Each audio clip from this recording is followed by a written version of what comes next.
Good evening, students, and everyone who is watching us. You are all welcome to day 5 of our leadership conference. My name is Ernest, and I will be your host tonight. I am very happy to come to you with this conference again, and we have designed this conference for you to understand, the cost of leadership, and we want you to understand what leadership is about, because oftentimes people are scared of going for leadership positions. Today we have none other than our own able treasurer in our midst, and his name is Surveyor Nana Agyapong. We are so blessed. Previous days we have our own president, we have the general secretary, and now we have him. So without further ado, please join me to welcome Surveyor Nana Agyapong. You are welcome. Thank you, Ernest. Thank you so much for welcoming me. Good evening, fellow STOSANs, ladies and gentlemen. Welcome to day 5 of our leadership conference. And tonight, I believe that the few minutes that we are going to spend will be impactful and successful to our objective. Our topic for tonight is leading with integrity and ethics. As our host just mentioned, people are scared to go into leadership positions because of some myth and some ideologies that people have in their head. But I'm sure by the end of this particular session, we will disabuse our minds of some of the myths and ideologies that people have. So let me first of all say, who is a leader? Who is a leader? In simple terms, people say a leader is one who knows the road, follows the road, and shows others the road. So a leader should be somebody who knows where he or she is going. He goes along that particular road or where the objective or target, and he's able to show others how to get to that particular objective or target. So that is a leader. So if you want to get into any leadership position, first of all, you should know where you are going.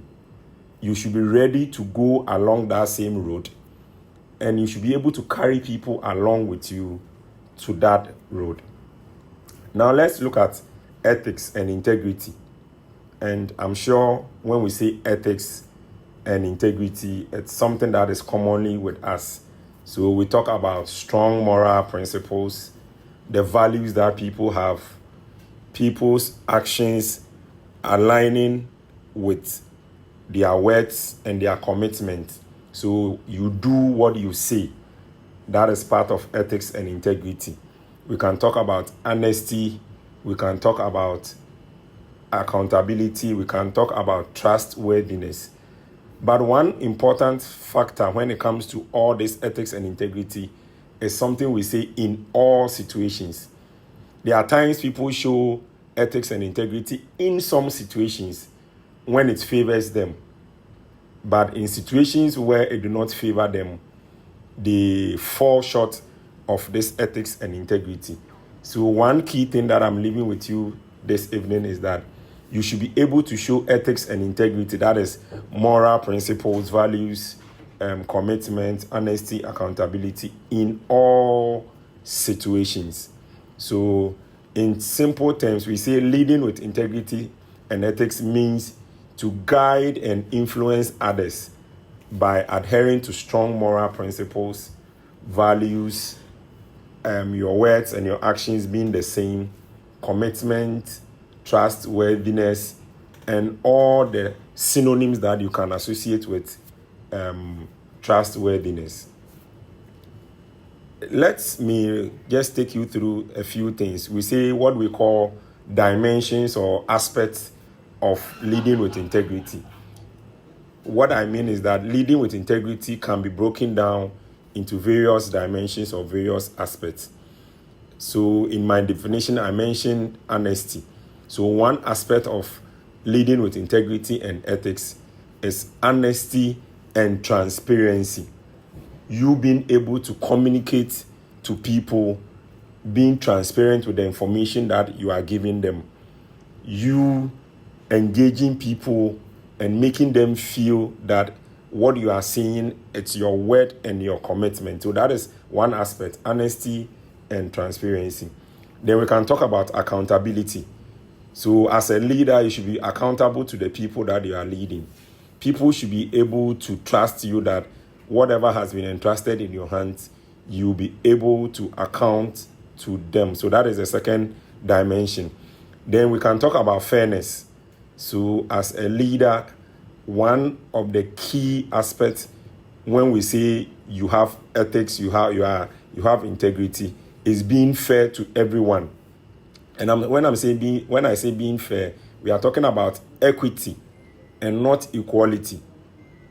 Equity means that you are able to deal with people of different levels so that they all feel the same way. Not when you deal with those up in a different way and those down in a different way. Then also we talk about consistency. In all these things we are saying, if you are not consistent in them, then you are not doing what we say, leading with ethics and integrity. It should be consistent. It's not you do it today, tomorrow you are a different person, the next day you come back to it. So consistency is key when it comes to leading with integrity and ethics. Then we talk about respect for others. Respect for others. You should be able to value people. No matter who they are, you should be able to value them. You should show dignity to people as a leader. If we say you are ethical, then it means that you value people. Wherever you work, in whatever company, in whatever institution, you have stakeholders, you have colleagues, you have subordinates, you have superiors. You should be able to treat people with respect. And that is the fifth aspect. Then we talk about leading with example. I remember in my definition of ethics, we spoke about our leadership. We said you carry people along. You should be able to lead with examples. As a leader or a good leader, there are times you don't have to say to people what they are supposed to do. They should be able to watch you and learn from you and do what you want them to do rather than you commanding them. And that is what we say, leading by example. Your way of working, your lifestyle should be able to carry people along. Another key thing when it comes to leading with ethics and integrity is building trust. As a leader, the people that follows you should be able to trust you. Your employees, if you are the boss, your colleagues, your subordinates, your stakeholders, if you're a business person, your clients should be able to trust you. And that is what builds the relationship between you. So building trust is also another dimension or key aspect of leading with integrity and ethics. Then the last thing I'll talk about is improving morale. The people that follows you, the people that you are carrying along that journey, the people that you are leading to achieve the targets, they should be able to have that morale. You should improve their morale. There are days that they will be down. You should be able to improve their morale and carry them along the journey. So it is said that companies that have strong ethical standards are able to boost employees' morale by 20%. When they have a company has strong ethical standards. So that is what we call, it is written. Those that are in the books, you are able to improve their morale by 20%. But when a leader has ethical standards, what he's able to do is he improves morale by 30%. 30%. So let's note it. The company itself with good ethical standards improves morale by 20%. But when the leadership has good ethical standards, or they portray ethical standard, they are able to improve morale by 30%. The last two aspects of leading with integrity and ethics is enhancing reputation. Enhancing reputation. You should be able, your reputation alone should be able to attract people. If you're a business entity, when people hear your name, they should be able to say, okay, per this name that I know, per the records that I have, I'm going to work with this person. I want to be a client to that person. So reputation is also key to a leader. When you're a leader and you are being transferred to another branch, the people there should be able to say that, oh, this person that is coming is somebody that I want to work with. Or people would want to be transferred to where you are because of the reputation that you have. All the ethics and integrity should also culminate into sound decision making. If you're a leader and you have ethics, you have integrity, and your decision making is not being influenced by the ethics, then there's a challenge. So decision making, sound decision making is very important to leadership and with integrity and ethics. And let me just also look at some examples. There are world examples of leading with ethics and integrity that is known. And I have 3 cases that I would want to look at. They say companies that there were companies that were faced with ethical challenges and how they dealt with them and the results that came up. That is what there's this case where they call Johnson and Johnson. It's a factory in the United States. They produce what we call Tylenol. It's a painkiller. Tylenol is a painkiller, very strong painkiller that is given on prescription. You don't buy from the shop. It is given by prescription. And there was this case where some people took it and 7 people died out of taking this Tylenol. And when they tried to investigate, the initial diagnosis was that they had taken extra strength of the Tylenol. But this is what the leaders did. They quickly called all the products that they have made off the shelf. They called for all the products they have made off the shelf. And that was amounting to about 31 million bottles. We are talking about it's in a bottle. 31 million bottles was called off the shelf. And that was worth about $100 million. They also stopped production of what they were in the pipeline. And it is said that due to the swiftness of this decision that they took, I remember I spoke about sound decision making being one of the aspects of leading with integrity. So they took a sound decision to call off all the products they have made. Then the next thing they did was to partner with the law enforcement agencies to find the cause of this disaster. And it was noticed that somebody has laced the product they have made with cyanide. And that is what was causing the death. And since those decisions were taken, they were able to arrest the perpetrators. They were able to call off all drugs that were in the market. And per this showing of transparency to the public and their clients, they were able to hold the brand Tylenol. And until up to today, Tylenol is one of the best painkillers on our market today. And that is due to ethical leadership that the team of Johnson and Johnson showed. Another world example is, how do I call it? A flight company in the US, JetBlue.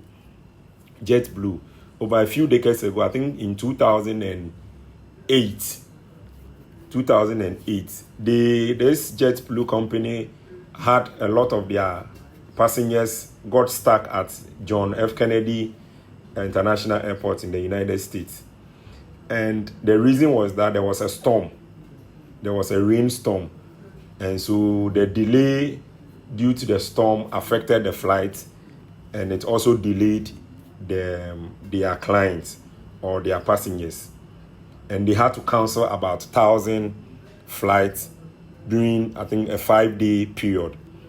But this is what JetBlue, the CEO, did. He wrote a letter of apology, and it was published in all the media space, a letter of apology.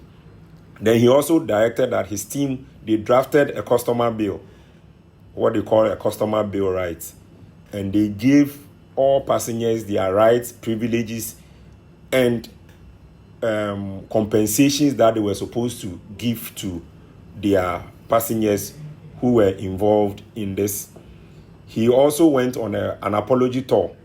The CEO himself went on an apology tour and took responsibility for what happened. I'm sure in our normal days, people would have said, other companies or leaders would have said, because of the storm, that is why they delayed their passengers. But they took responsibility.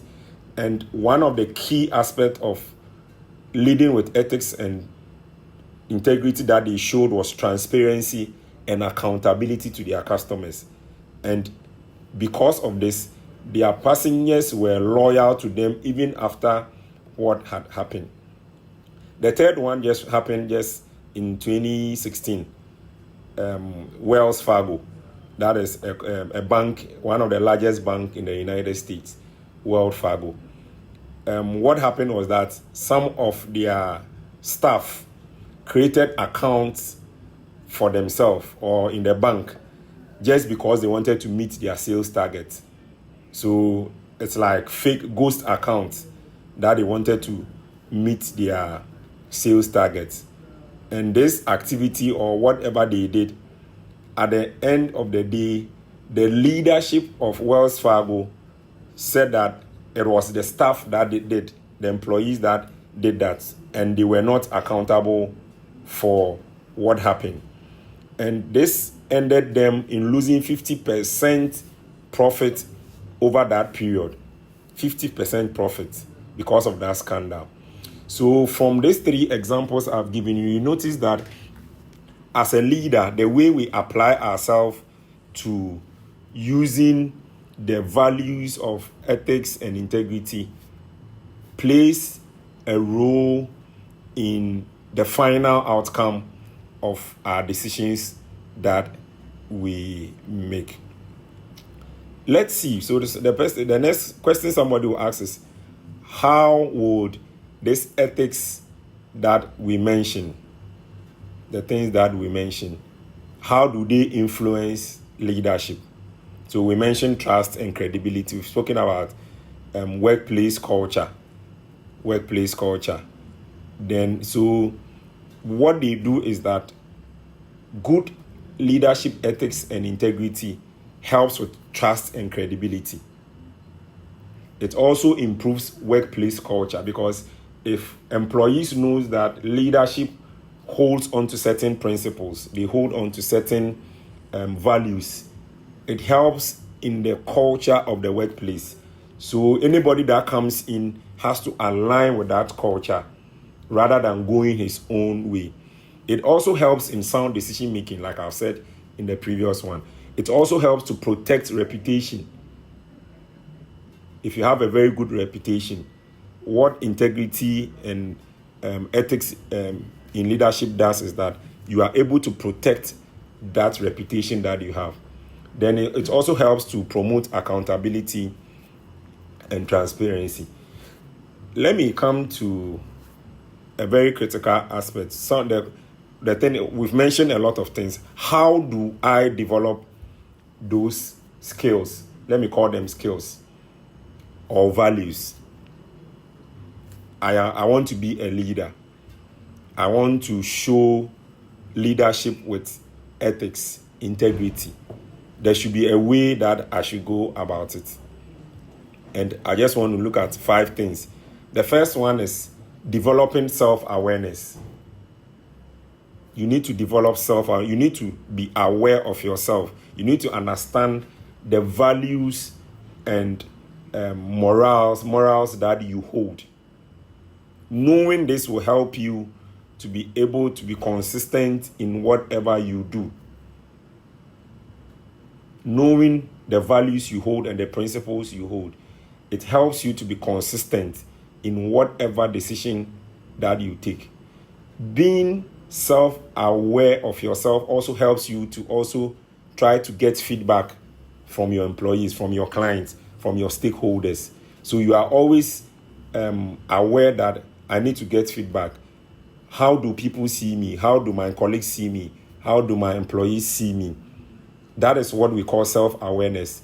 It guides you as to what you are doing, and that helps you to develop strong ethical skills in your leadership. 2, you should be somebody who is ready to learn and develop. If you are not ready to learn and develop, it will be very difficult for you to exhibit ethics and integrity.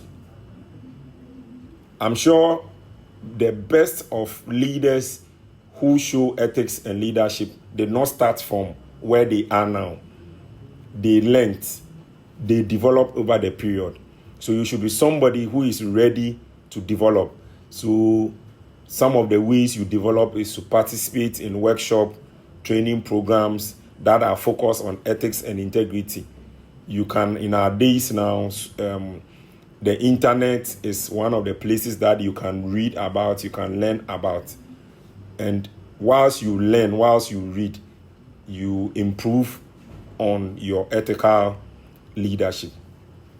The third one is something that is also critical now, but you don't hear a lot of people talk about: emotional intelligence, which is shortened EI.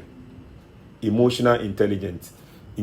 Most of the things we are mentioning are not physical things. When it comes to ethics and integrity, they are not physical.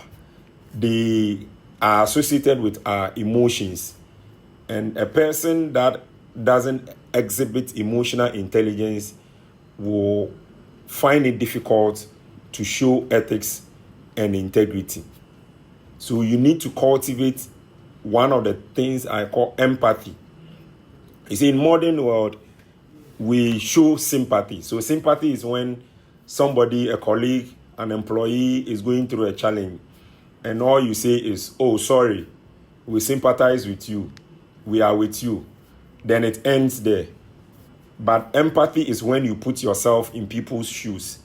So somebody who shows emotional intelligence is able to put himself in people's shoes. He feels their emotions. He feels the emotions of his customers, his clients, his stakeholders, his colleagues, his subordinates, his bosses. So whatever decision he makes, he puts himself in there. If I were the person, how would I feel?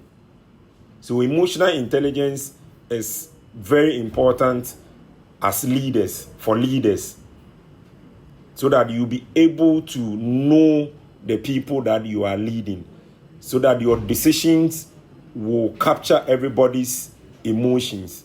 You may not be able to capture all, but the ones that you put yourself in, you are able to inculcate decisions that will help them. Then on the same emotional intelligence, one of the things is self-control and regulating your emotions. We say some people are, how do you call it? There's a word that I've forgotten. There's this word that people who change in their emotions suddenly. So somebody, he is happy now, in a short time, he's sad. Come again. Mood swing. Yeah, mood swing. There's another this thing. We say somebody, there's a sickness. Is there a sickness or a term that is used for people who have those kind of mood swings? And I'm sure my listeners will know. So you can look for emotional swings, and they will give you that term. And so if you want to show emotional intelligence, you should be somebody that has self-control. So I am sad, but I should be able to control itself such that I don't transfer my sadness onto my clients, onto my staff, onto my subordinates, onto my stakeholders. That is emotional regulation and self-control.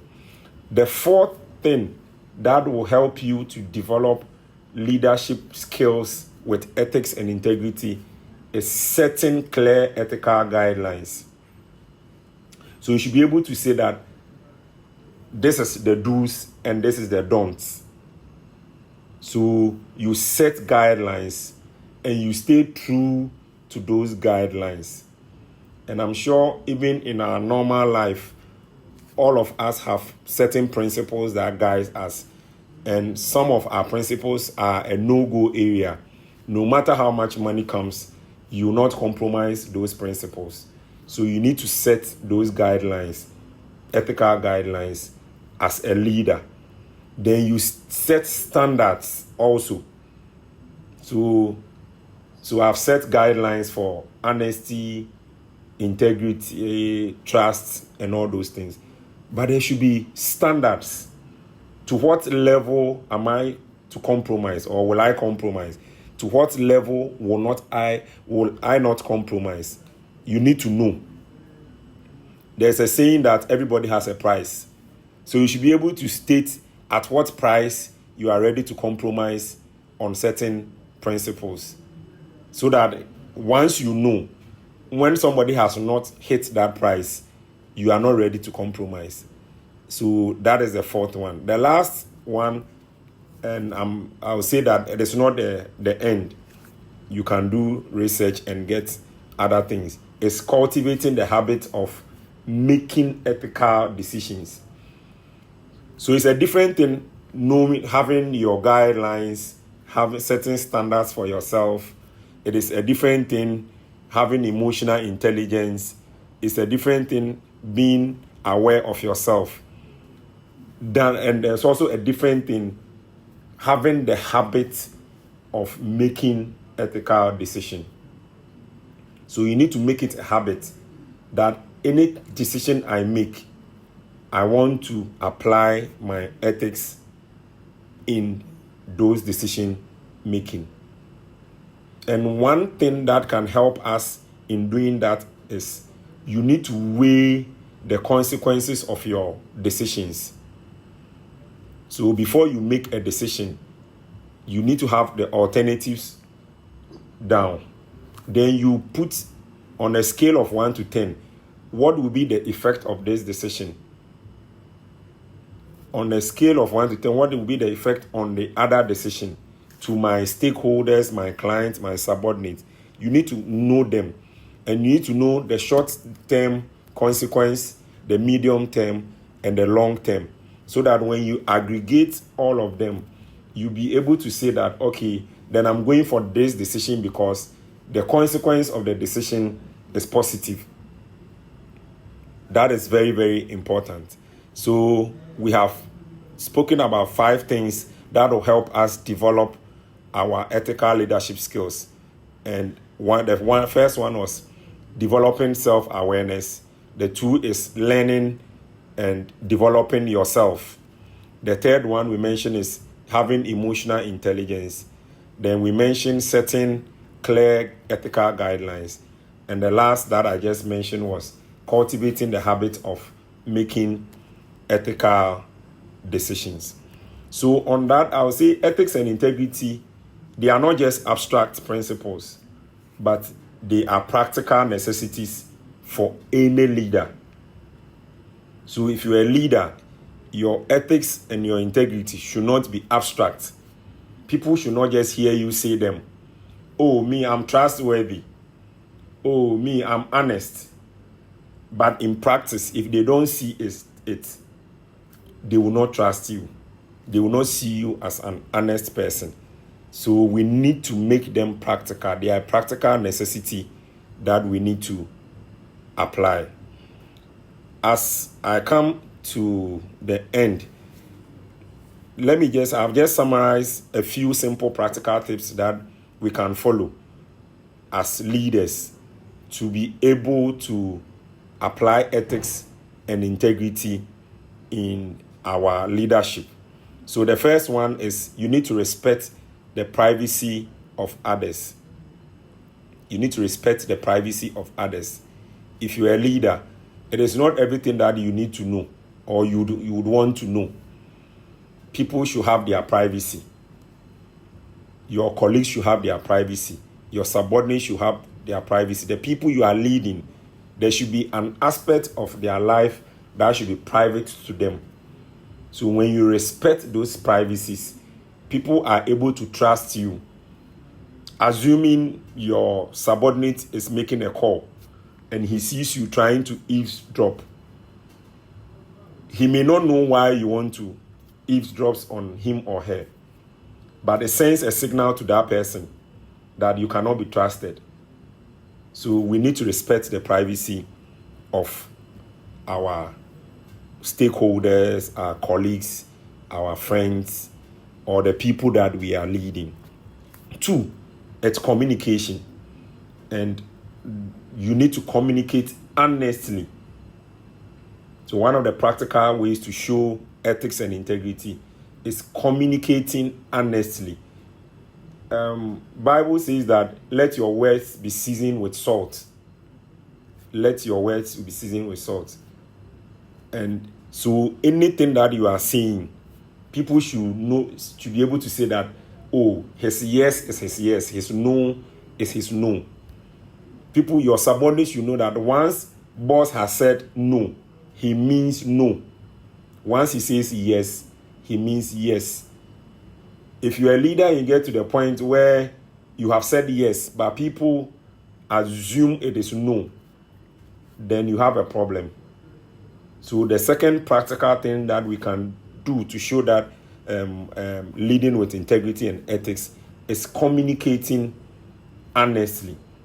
The third one is taking responsibility for your action.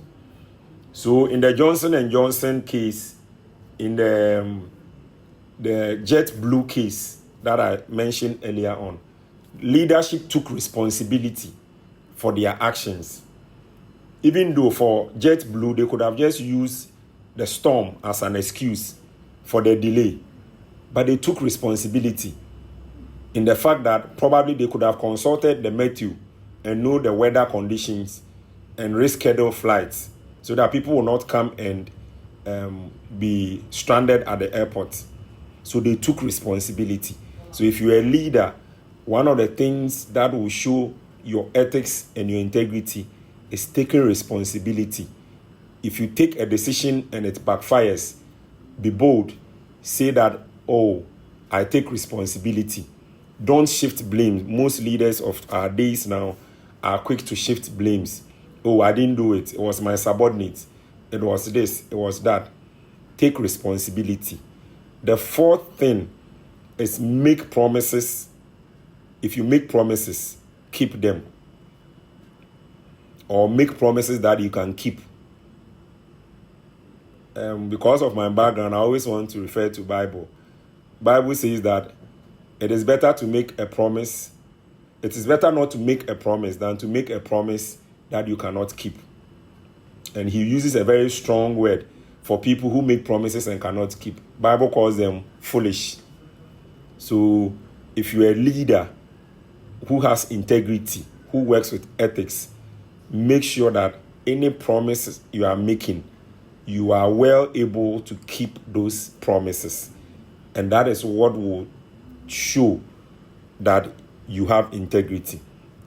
The fifth one that I'll talk about is you need to support the values of an organization that you work in.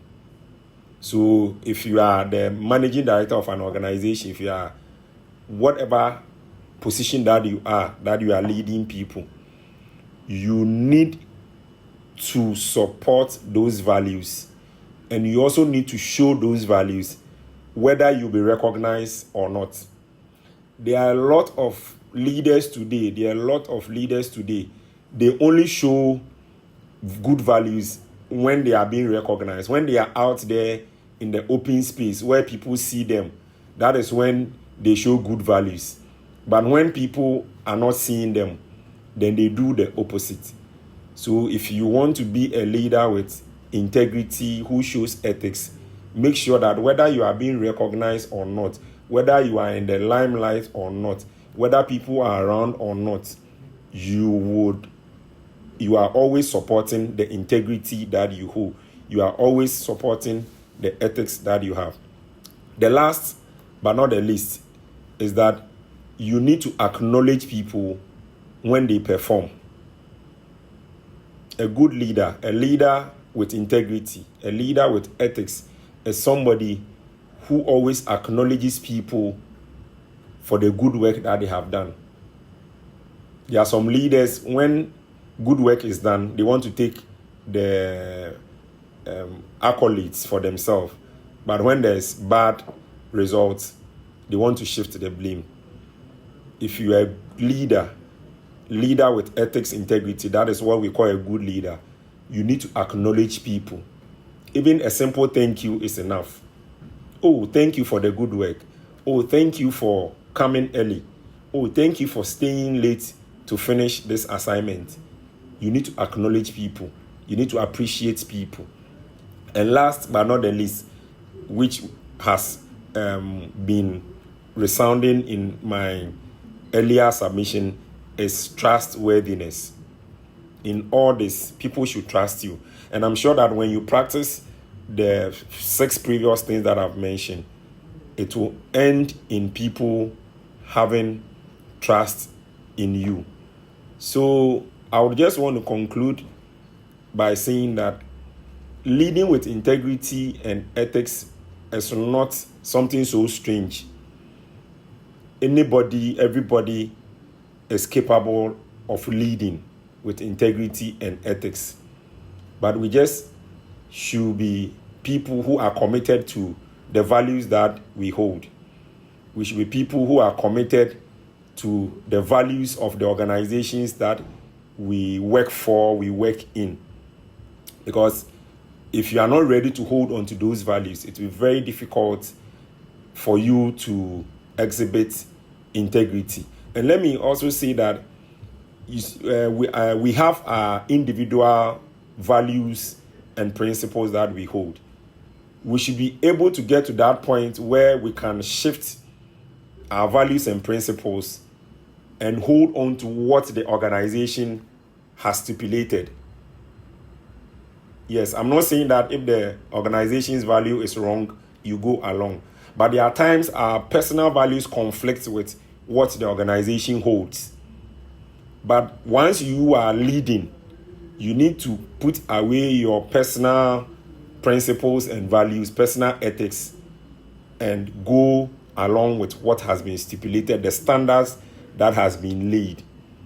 And I'm sure that when we do that, we'll be able, as I said in the definition, we'll be able to know the road, follow the road, and show people the road.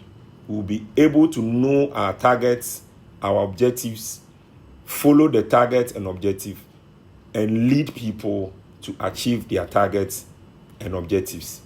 And I'm sure when we do this, we will become the good leaders that we want to become.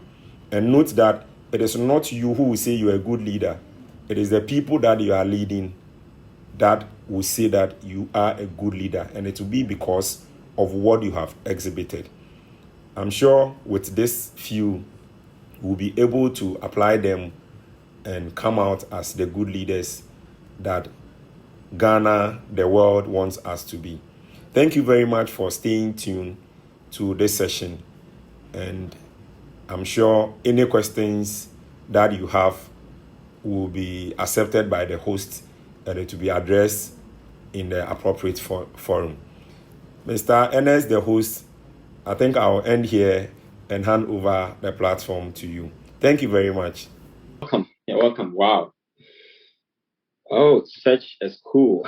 I mean, I need to time. Yeah, I need time to go through all this because it's very educative and impactful. I believe that this conference is blessing me per se, and I believe it's blessing everybody.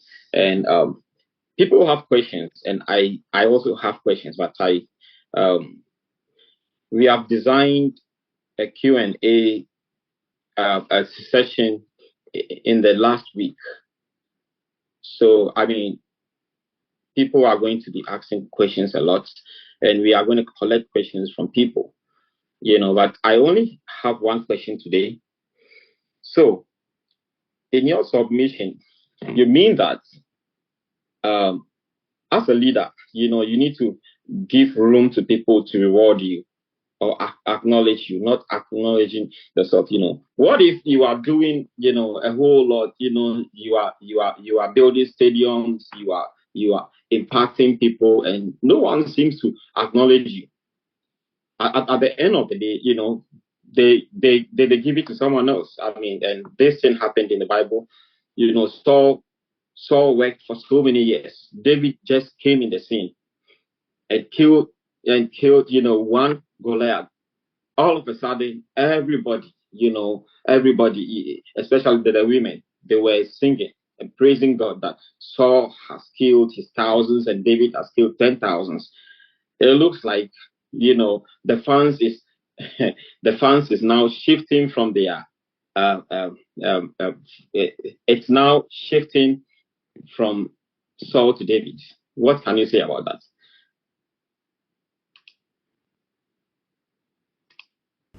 You're welcome. You're welcome. Wow. Oh. Yeah, that is a very nice question, Uncle Ernest. It is very important, like your premise to your question, that as a leader, you are not supposed to acknowledge yourself. In fact, earlier on, I mentioned that if you're a leader, you need to acknowledge the people that you are leading. When they do good, you acknowledge it. But to your question itself, as a leader, yes, you mentioned Saul and David, the women.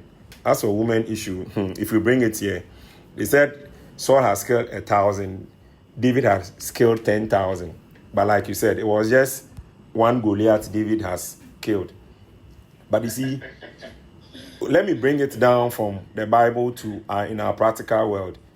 And what normally happens is that you see a leader come perform, and during his tenure or during his period of leadership, people will not acknowledge his work. But most time, experience has shown that after the person has left the scene, that is when people start acknowledging the work that the person has done. Though it is unfortunate that he's been acknowledged after he's left the scene. But if the person is not dead and is alive, he will get to know that, oh, now people are acknowledging the work that I have done. A leader with integrity and self-ethics should be able to, like I mentioned, emotional intelligence. You should be able to control those emotions. When you are not being recognized, you should be able to control your emotions. You just hold on to the integrity, your targets that you want to achieve. If it is helping humanity, you continue helping. Because in our world we live in now, one of the sad thing today is that people don't even appreciate what we do for them. People that you struggle so hard to even help, they are the ones that do not appreciate what you have done for them. So to your question, it is happening. It is sad that people don't acknowledge the good works people do. But that shouldn't deter you as a leader from exhibiting good standards and helping to achieve the targets that are set. That is the little I can just say to your question. Powerful. Powerful.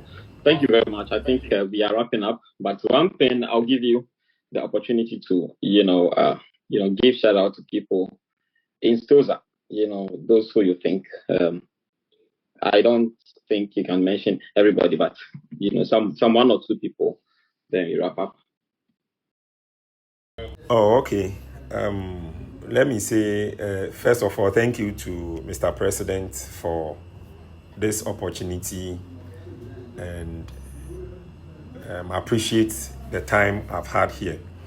Like you said, you've learned a lot. Myself, I've learned a lot.